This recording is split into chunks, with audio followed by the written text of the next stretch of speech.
जय राधा माधव कुंज बिहारी, जय राधा माधव कुंज बिहारी, जय गोपी जन वल्लभ गिरवरधारी, जय गोपी जन वल्लभ गिरवरधारी, जय यशोदानंदन ब्रज जनरंजन, जय यशोदानंदन ब्रज जनरंजन, यमुना तीरावनचारी, जय यमुना तीरावनचारी, जय राधा माधव कुंज बिहारी, जय राधा माधव कुंज बिहारी, हरे कृष्णा कृष्णा कृष्णा हरे हरे, हरे राम राम राम हरे हरे, हरे कृष्णा कृष्णा कृष्णा हरे हरे, हरे राम राम राम हरे हरे, हरे कृष्णा कृष्णा कृष्णा हरे हरे, हरे राम राम राम हरे हरे, हरे कृष्णा कृष्णा कृष्णा हरे हरे, हरे राम राम राम हरे हरे, हरे कृष्णा कृष्णा कृष्णा हरे हरे, हरे राम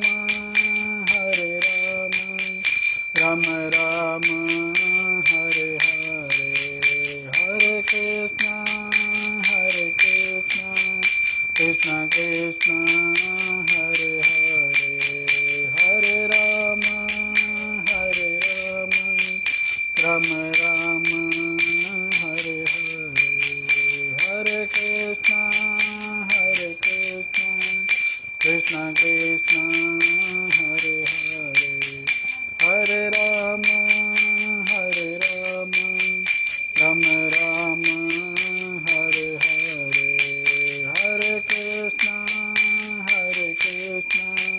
कृष्णा कृष्णा हरे हरे, हरे राम राम हरे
जय ओम विष्णुपाद परमहंस परिवर्जकाचार्य अष्टोत्तरशते श्री भक्तिवेदांत स्वामी श्रील प्रभुपाद की जय।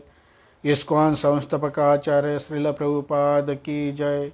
जय ओम विष्णुपाद परमहंस परिवर्जकाचार्य अष्टोत्तरशत श्री श्रीमद् भक्ति सिद्धांत सरस्वती गोस्वामी श्रील प्रभुपाद की जय। अनंत कोटि वैष्णव वृंद की जय। नामाचार्य श्री हरिदास ठाकुर की जय। प्रेम से कहो श्री कृष्ण चैतन्य प्रभु नित्यानंद श्री अद्वैत गदाधर श्रीवासादि गौर भक्तवृंद की जय। श्री श्री राधा कृष्ण गोप गोपीनाथ श्याम कुंड राधा कुंड गिरि गोवर्धन की जय। वृंदावन धाम की जय। मथुरा धाम की जय। नवदीप धाम की जय। द्वारिका धाम की जय। जगन्नाथपुरी धाम की जय। गंगा माई की जय। यमुना माई की जय। भक्ति देवी की जय। तुलसी देवी की जय। सामवेद भक्तवृंद की जय। All glories to the assembled devotees Hare Krishna. All glories to the assembled devotees Hare Krishna. All glories to the assembled devotees Hare Krishna. ओम नमो भगवते वासुदेवाय। ओम नमो भगवते वासुदेवाय। ओम नमो भगवते वासुदेवाय। नारायणं नमस्कृत्यं नरं चैव नरोत्तमं देवीं सरस्वतीं व्यासं ततो जयमुदीरयेत्। नष्टप्रायेषु अभद्रेषु नित्यं भागवत सेवया भगवती उत्तमश्लोके भक्तिर्भवति नैष्टकी। कृष्णाय वासुदेवाय देवकी नंदनाय च नंदगोपकुमाराय गोविंदाय नमो नमः।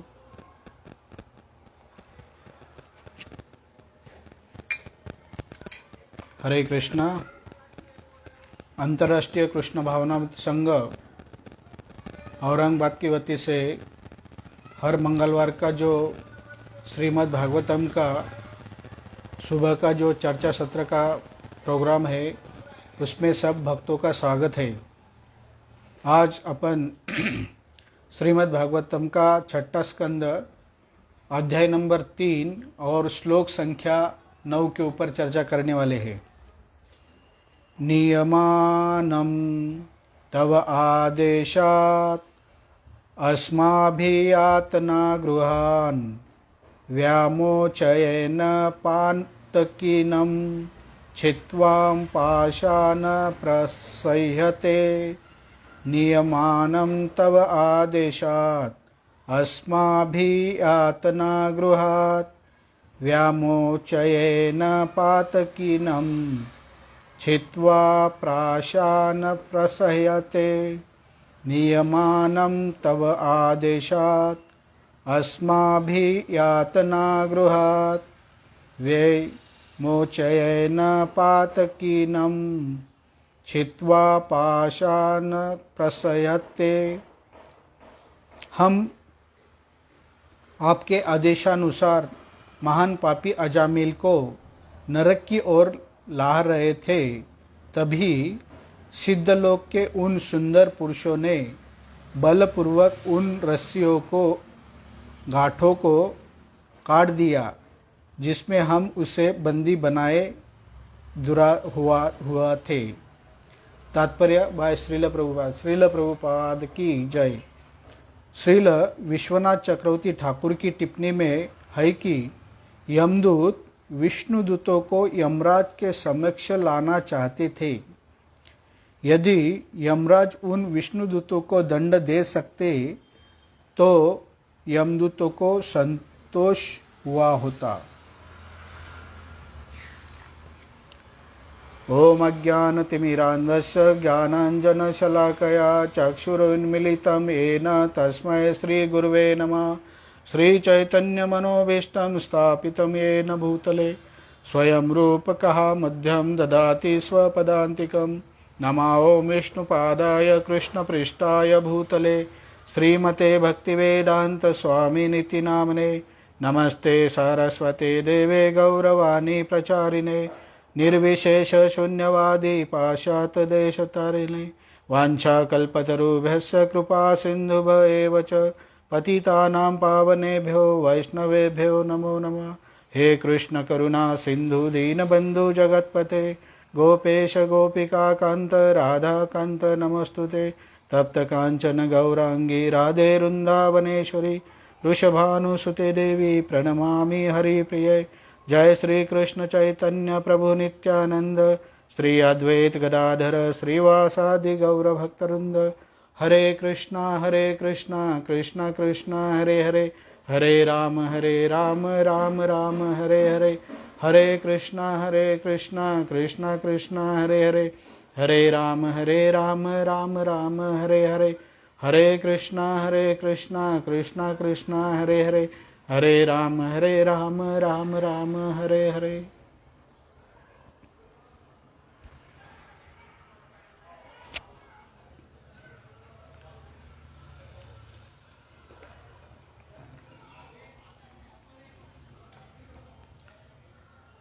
आज श्रीमद् भागवतम का छठा स्कंद है, उसका जो अध्याय नंबर 3 और श्लोक संख्या 9 के ऊपर चर्चा होने जा रहा है।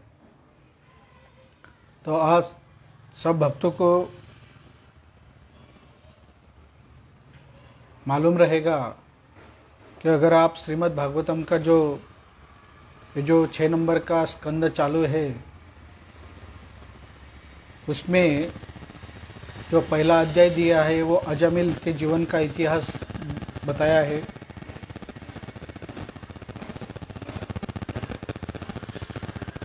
जो पहला अध्याय में अजामिल का जीवन चरित्र बताया है, उसमें वो कैसा एक सत्वगुणी ब्राह्मण था, जो ब्राह्मण को गुण चाहिए, वो सभी गुण उसके माता पिता ने उसमें डेवलप किए थे और वो उच्च कोटि का एक ब्राह्मण था। लेकिन इस कलियुग के प्रभाव से वह एक वेश्या के संग में आता है और उसका पूरा जीवन बदल जाता है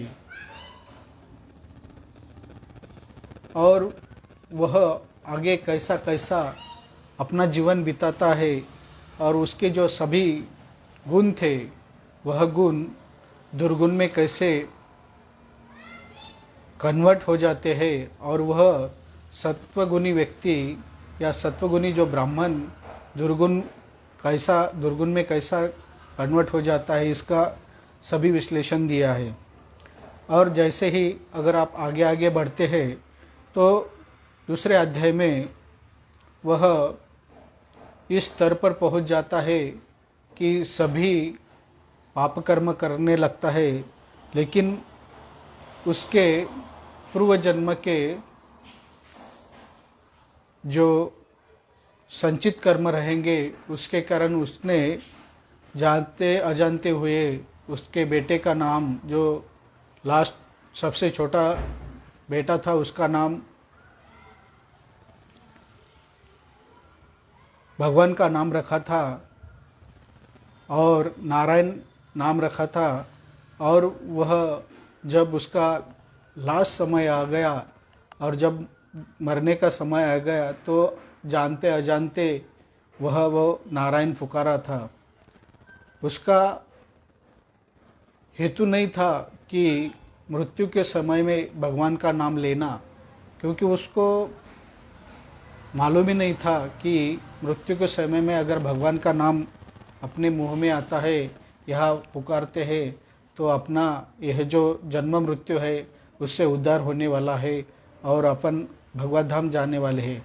लेकिन वह उसके बेटे के ऊपर इतना आसक्त था, वो आसक्ति के कारण ही वह बेटे का नाम उसने पुकारा।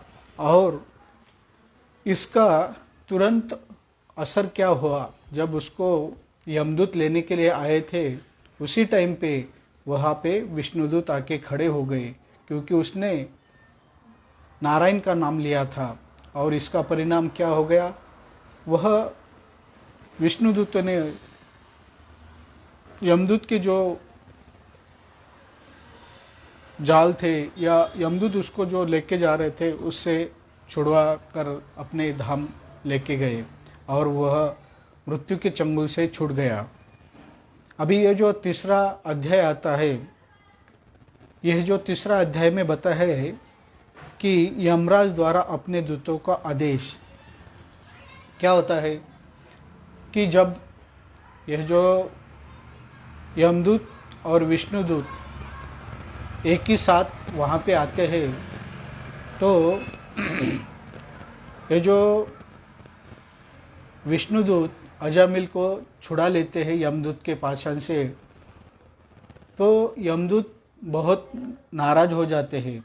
उनके समझ में नहीं आता कि यह कैसा हो गया। ये तो अजामिल एक पापी व्यक्ति था और पापी व्यक्ति को जन्म मृत्यु के चक्र से छूटना बहुत मुश्किल है, या स्वर्ग में लेके जाना या भगवान के धाम लेके जाना तो मुश्किल है।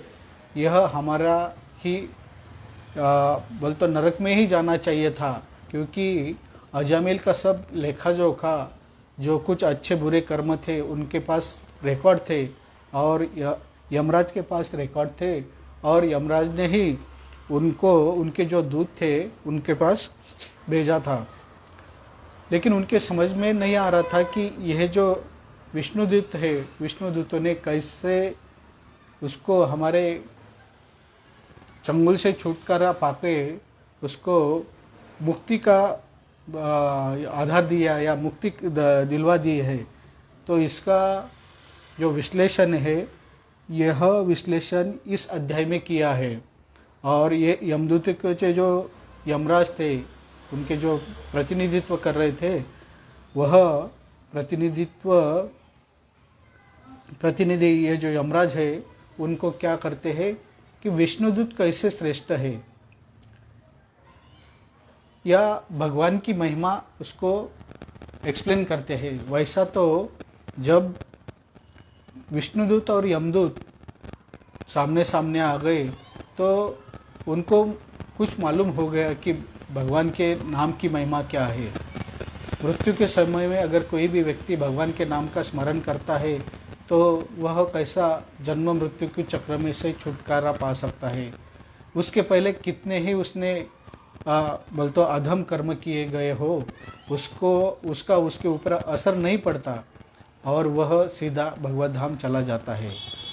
तो यमराज अपने दूतों को समझाते हैं कि भगवान के नाम की महिमा क्या है, और मृत्यु के समय में भगवान के नाम अगर अपन ने लिए तो कैसा अपना जन्म मृत्यु के चक्र से छुटकारा पा सकते हैं। यमराज ने जो भक्ति के धार्मिक नियमों की व्याख्या की है, यमराज क्या करते हैं, अपने जो यमदूत है उनको समझते। जब ये यमदूत नाराज हो गए और वह अपने यमराज के पास चले गए तो उनको बहुत दुख हुआ। इसके ये जो 9 नंबर का श्लोक है, इस श्लोक में वो बताते हैं कि श्रील प्रभुपाद जी तात्पर्य में बताते हैं कि श्रील विश्वनाथ चक्रवर्ती ठाकुर की टिप्पणी में है कि यमदूत विष्णुदूतों को यमराज के समक्ष लाना चाहते थे। यमदूतों का यदि यमराज उन्हें विष्णुदूतों को दंड दे सकते तो यमदूतों को संतोष हुआ होता, क्योंकि यमदूतों को समझ में नहीं आ रहा था कि विष्णुदूतों में ऐसा क्या है कि इतना पापी व्यक्ति भी उन्होंने अपने पाषाण से छोड़ के वह उसको भगवत धाम लेके गए। तो वह बहुत नाराज हो गए और यमराज के पास आने के बाद उनको लगा कि अगर हम विष्णुदूतों को यहाँ लाते और विष्णुदूतों को अगर दंड मिलता यमराज से तो उनको संतोष होता था, उनको एक खुशी होती थी। लेकिन वैसा हुआ नहीं है, क्योंकि वो अनजाने थे। एक्चुअली ये यमराज को सभी मालूम था कि भगवान श्री कृष्ण की महिमा क्या है, भगवान श्री कृष्ण क्या है, क्योंकि 12 महाजनों से एक यमराज एक महाजन है। जैसे ब्रह्मा नारद मुनि, शिव, चारों कुमार, कपिल, मनु, प्रहलाद महाराज, जनक, भीष्म, बलि और सुखदेव गोस्वामी, ये जो 12 महाजन हैं, इस 12 महाजनों में से ये जो यमराज है, यमराज एक महाजन है। और इस तरह महाजन को सभी भगवान की महिमा मालूम है। यमराज ने फिर जब जैसे ही यमदूत यमराज के पास आते हैं तो उन्होंने विष्णु की या कृष्ण की सभी महिमा, कृष्ण क्या है उसके बारे में सब बताना चालू किया। और कितने उनकी जो महिमा है कि नाम की महिमा क्या है उसके बारे में बताना चालू किया। यहाँ पे वह वही बताते हैं कि जैसा कि इस अध्याय में बतलाया गया है, यमदूत यमराज के पास पहुँचे तो यमराज ने विस्तार से भागवत धर्म अर्थात भक्ति के धार्मिक नियमों की व्याख्या की है। इसमें वही बताया है कि जैसे यमदूत यमराज के पास पहुँचते तो उन्होंने भागवत धर्म की महिमा क्या है, भागवत धर्म क्या है और भक्ति के धार्मिक नियम क्या है उसके बारे में उनको बताया है, तो ताकि वो संतुष्ट हो सके, उनके मन में जो नाराजी थी वह नाराजी दूर हो सके। इस तरह यमराज ने उन यमदूतों को संतुष्ट किया जो अत्यधिक निराश हो गए थे।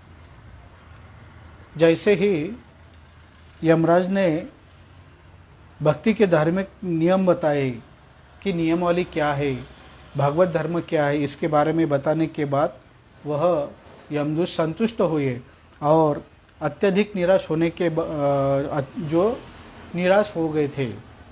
यमराज ने कहा, यद्यपि अजामिल अपने पुत्र को पुकार रहा था किंतु उसने भगवान नारायण के नाम का उच्चारण किया और नामोच्चारण की झलक मात्र से उसे विष्णुदूतों की तुरंत ही संगति मिल गई, जिन्होंने उसे तुम्हारे द्वारा बंदी बनाए जाने के प्रयास से बचा लिया। यमराज ने बताया कि अजामिल ने जो उनके पुत्र थे नारायण का नाम लिया था, उसी कारण से वहाँ पे विष्णुदूत आ गए और उसकी संगति प्राप्त हो गई। और इस संगति का ये परिणाम क्या हुआ कि उन्होंने अपने जो अजामिल को बंदी किया था उन्होंने उसको छोड़वा दिया।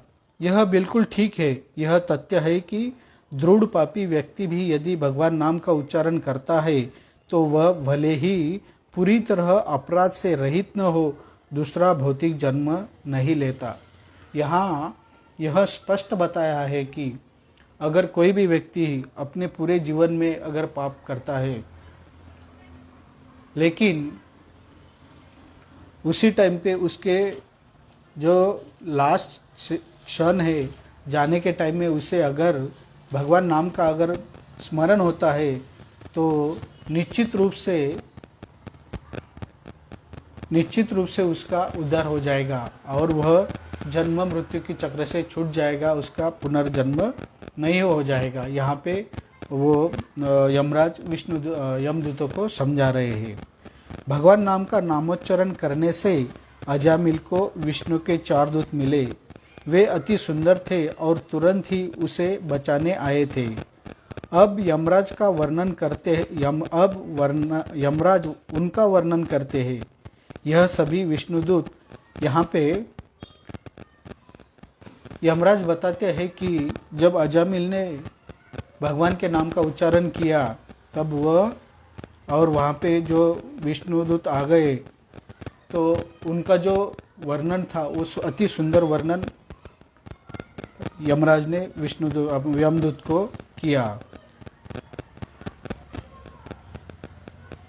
जो भक्त पतित आत्माओं को इस जगत से बचाने के विषय में ही चिंतित रहते हैं वे बद्धात्माओं को बचाने के लिए विभिन्न स्थानों में जन्म लेते हैं। यदि कोई आध्यात्मिक जीवन में किंचित रुचि रखता है तो भगवत भक्त कई जगह से उसकी रक्षा करते हैं। यहाँ पे यह स्पष्ट कहा गया है कि जो भी कोई व्यक्ति आध्यात्मिक जीवन में थोड़ी ही अगर किंचित रुचि रखता है तो भगवत भक्त उसे बचा लेते हैं और भगवत भक्त कई तरह से उसकी रक्षा कर लेते हैं। यमराज ने आगे कहा, सनातन धर्म का सार अति गुह्य है। भगवान के अतिरिक्त अन्य कोई इस गुह्य धर्म प्रणाली को मानव समाज को नहीं दे सकता। ये जो सनातन धर्म है, सनातन धर्म का जो सार जो है वह अति गुह्य है और भगवान के सिवा वह कोई भी नहीं देख सकता। यह तो भगवान की कृपा है कि उनके शुद्ध भक्त दिव्य धर्म प्रणाली को समझ सकते हैं। आप सब देखते होंगे कि श्रील प्रभुपाद जी के ऊपर भगवान की कितना कृपा होगी, क्योंकि वो शुद्ध भक्त थे और उन्होंने यह जो धर्म की प्रणाली समझ रखी थी। उसका परिणाम क्या हो गया, तो सभी जगत में उन्होंने ये जो भगवान की जो लीला है, भगवान की जो शिक्षा प्रणाली है, उसका प्रचार किया। तो आप इसका परिणाम देख सकते हैं कि इसको सभी संपूर्ण जगत में कैसा फैला गया है। और यह सिर्फ एक शुद्ध भक्ति की महिमा है और शुद्ध भक्ति का कर्तव्य है जिनके ऊपर भगवान की कृपा थी।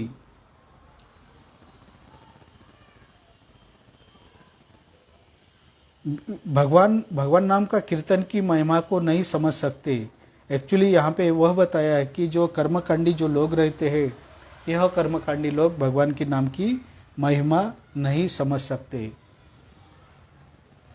यहाँ पे आपने अगर देखा होगा कि नाम की महिमा बहुत सारे शास्त्रों में दी गई है। वैसा ही कलि संतरण उपनिषद में कहा गया है, हरेर नाम केवलम कलव नास्ते व गतिरन्यथा।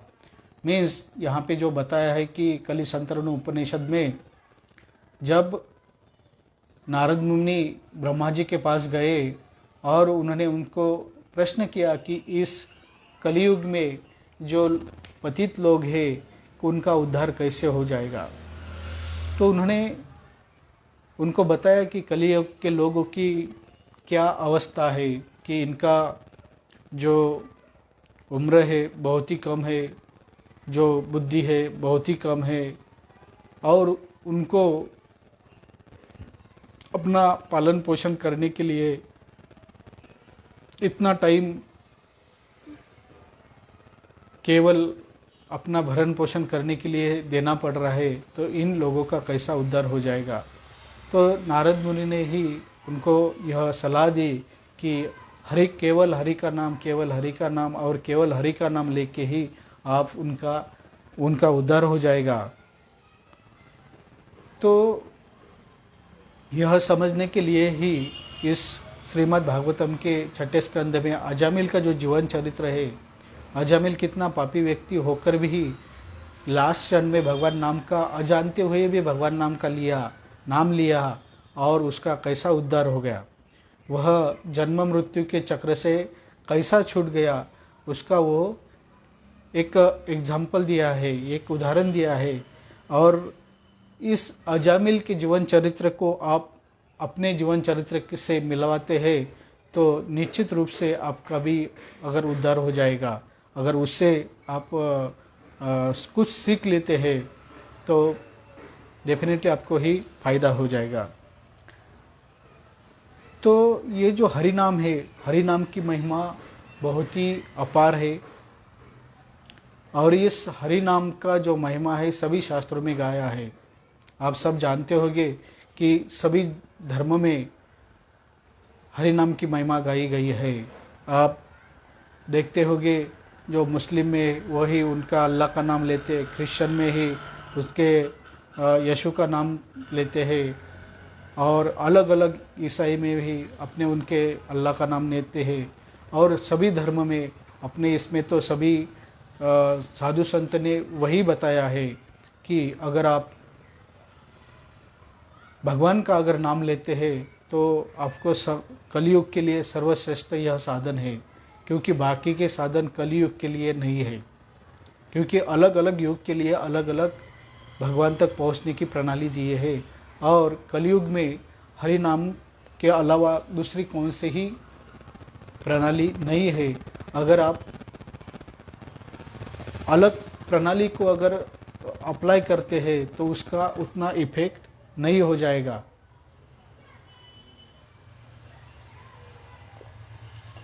जितना कि हरि नाम का इफेक्ट होता है या नामस्मरण का इफेक्ट होता है।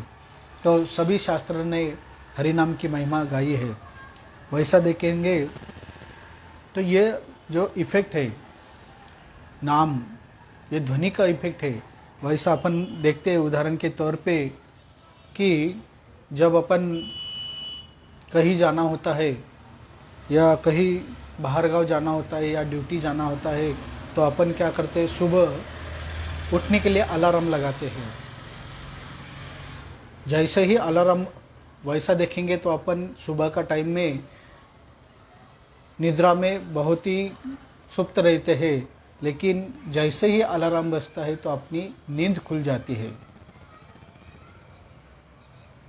तो यह परिणाम किसका है? ध्वनि का है। जैसा ही वह अलार्म बजता है तो अपनी नींद खुल जाती है। दूसरा अगर उदाहरण देखेंगे तो बांसुरी का ध्वनि। यह बांसुरी की ध्वनि सुनते ही जैसे सभी गोपियाँ भगवान के पास आती थी, सभी बछड़े या गैया भाग कर आती थी, वह ध्वनि भगवान के बांसुरी का ध्वनि सुनकर। तीसरा अगर उदाहरण अगर देंगे तो अगर कोई कौन से पेड़ पे अगर पंछी बैठे हुए हैं, अगर आपने ताली बजाई तो वो सब पंछी उड़ जाते हैं, डर के मारे उड़ जाते हैं। तो यह इफेक्ट क्या किसका है? ध्वनि का इफेक्ट है। जैसा ही वह ध्वनि क्या कर देती है, वह आपको जगाती है। और दूसरा अगर एक उदाहरण देते हैं कि शादी के मौसम में ये बैंड बाजा अगर बजाने चालू हो जाता है तो अपने पैर नाचना चालू कर देते हैं। उसी तरह यह जो हरिनाम की ध्वनि है, वह हरिनाम की ध्वनि आपको अपने जो आध्यात्मिक चेतना है उसको जगाती है। ये जो भौतिक जगत के जो उदाहरण दिए हैं उससे क्या होता है कि आपकी भौतिक चेतना जागृत हो जाती है, लेकिन भौतिक निद्रा को जगाता है। अलार्म जो है, यह जो अलार्म बजता है तो वो क्या करता है? भौतिक निद्रा को जगाता है। वैसा देखेंगे तो आध्यात्मिक निद्रा क्या है? ये जो हरिनाम है, हरिनाम क्या करता है? आध्यात्मिक निद्रा को जगाता है। और आध्यात्मिक निद्रा क्या है कि भगवान के संबंधों को भूलना। अपन जो भगवान को भूल गए हैं, भगवान के साथ अपना रिश्ता क्या है वह अपन जो भूल गए हैं, वह जो निद्रा है वह यह हरिनाम जगाता है। जैसे ही अगर अपन हरिनाम लेना चालू कर देते हैं तो भगवान के साथ एक अट्रैक्शन निर्माण हो जाता है।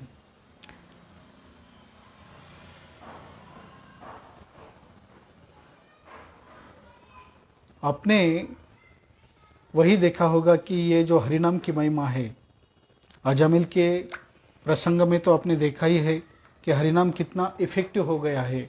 दूसरा अगर उदाहरण देते तो गजेंद्र का।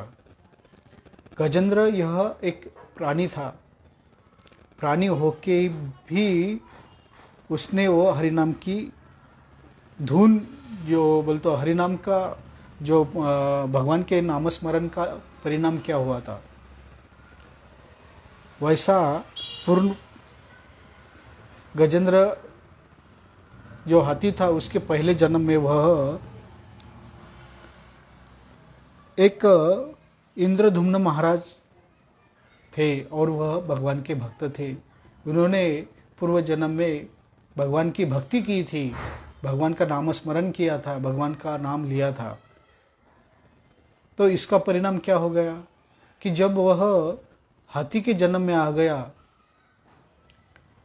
और जब उसको, वह आपको स्टोरी पता होगी गजेंद्र की कि वह कैसा सरोवर में गया और उसके पैर को गजेंद्र ने मगरमच्छ ने कैसा पकड़ा। उसने बहुत प्रयत्न करने के बाद भी वह छुटकारा नहीं पाया था, क्योंकि यह जो गजेंद्र था वह जमीन में रहने वाला प्राणी था और मगरमच्छ था वो पानी में रहने वाला प्राणी था, और उसी वजह से पानी में रहने के कारण उसकी शक्ति डे बाय डे बढ़ रही थी और गजेंद्र की जो शक्ति डे बाय डे कम हो रही थी। उन्होंने बहुत सारा प्रयास करने के बाद भी वह छुटकारा नहीं पा सका। लेकिन क्या हुआ, गजेंद्र ने पूर्व जन्म में भगवान की भक्ति करने के कारण, गजेंद्र को तो मालूम नहीं था, क्योंकि आप सबको मालूम रहेगा कि पूर्व जन्म में अपने क्या किया, अपना क्या जन्म था, अपने कैसे कर्म किए, ये तो सब भूल जाते दूसरा जन्म लेते ही। लेकिन भगवान उसको भूल नहीं गए। जैसे ही वह इतने प्रॉब्लम में था कि वह खुद की छुटकारा नहीं पा सकता था, जब वह इस प्रॉब्लम में था तो सब उसके पत्नी, बच्चे, मित्र परिवार सब आ गए थे, लेकिन वह असहाय थे, कोई भी उसका मदद नहीं कर पाया। इसका परिणाम क्या हो गया, वह अकेला रह गया और लास्ट क्षण में उसको कुछ न कुछ भगवान ने ही उसको याद दिला है कि अब इस क्षण में मेरा स्मरण करो, मेरे सिवाय आपको कोई भी छुटकारा नहीं पा सकता। तो इसका परिणाम क्या हो गया, भगवान ने ही उसको स्मरण दिलाया और उसने भगवान को याद किया। जैसे ही भगवान को याद किया उसी क्षण भगवान आके उन्होंने मगरमच्छ के वो जो द्वंद्व युद्ध चल रहा था उसे उनका छुटकारा किया और वो भगवत धाम चले गया। तो उसी प्रकार अपने ही इस भौतिक जगत में फंस गए हैं, मालूम नहीं अपना पूर्व जन्म में क्या था, भक्त थे या अभक्त थे या असुर थे, और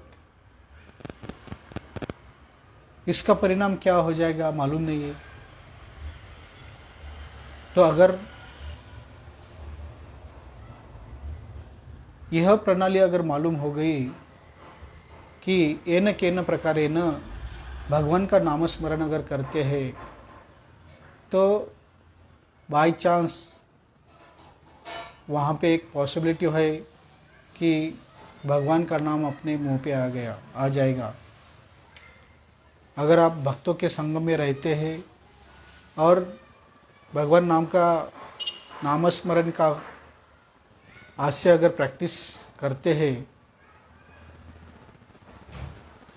तो वहाँ पे चांसेस है कि भगवान का स्मरण हो जाएगा और अपना उद्धार होने का चांस है। तो ये जो श्रील प्रभुपाद जी ने इस्कॉन की स्थापना की और संपूर्ण जगत में हरिनाम का प्रचार किया, उनका एक ही हेतु था कि इस भौतिक जगत में लोगों ने प्रगति तो बहुत की है, भौतिक प्रगति की है, बहुत मॉडर्न बन गए, लेकिन आध्यात्मिक प्रगति नहीं की। इतनी भौतिक प्रगति करने के बाद भी वह दुखी है, और दुखी इस कारण है कि उनकी आध्यात्मिक प्रगति नहीं होगी और वह डे बाय डे भगवान के दूर जा रहे और उतने ही दुखी हो रहे हैं। तो इनको मैं कैसे इस चंगुल से छोड़ पाऊँ, क्योंकि वह एक शुद्ध भक्त थे, वह जानते थे कि इसका परिणाम क्या हो जाएगा। तो उन्होंने अपने रिटायरमेंट के समय में जो आप सब या हम सब घर बैठे आराम करना चाहते हैं, उसी टाइम पे उन्होंने इस प्रचार कार्य को शुरुआत किया और उसका परिणाम आप देख सकते हैं कि आज इस्कॉन संपूर्ण जगत में हर गांव पहुंच रहा है और उसका फ़ायदा हर व्यक्ति को मिल रहा है, क्योंकि उन्होंने जो शिक्षा प्रणाली दी है, उनके जो बुक जो किताबें हैं वह बहुत ही शास्त्रों के आधार पर है और वह किताबें पढ़ के आप कितना ही अज्ञानी हो, शास्त्रों तो अपन नहीं पढ़ सकते पूरे, तो उन्होंने जो किताब दी है वो उनका अगर आप अभ्यास करते हैं और अपने जीवन में अगर लाते हैं तो निश्चित रूप से आपको फ़ायदा हो जाएगा। यहाँ पे अगर एक उदाहरण के तौर पर अगर देखेंगे, गजेंद्र का जो एग्जाम्पल दिया है, गजेंद्र क्या है, इस भौतिक जगत का हर व्यक्ति है, और सरोवर क्या है, सरोवर ये भौतिक जगत है, अपन इस भौतिक जगत में फंस गए सेम गजेंद्र के सरीके। और घड़ियाल मगरमच्छ अपना पैर कैसा पकड़ गया, ये जो भौतिक जगत के जो प्रॉब्लम है वह प्रॉब्लम मीन्स घड़ियाल है।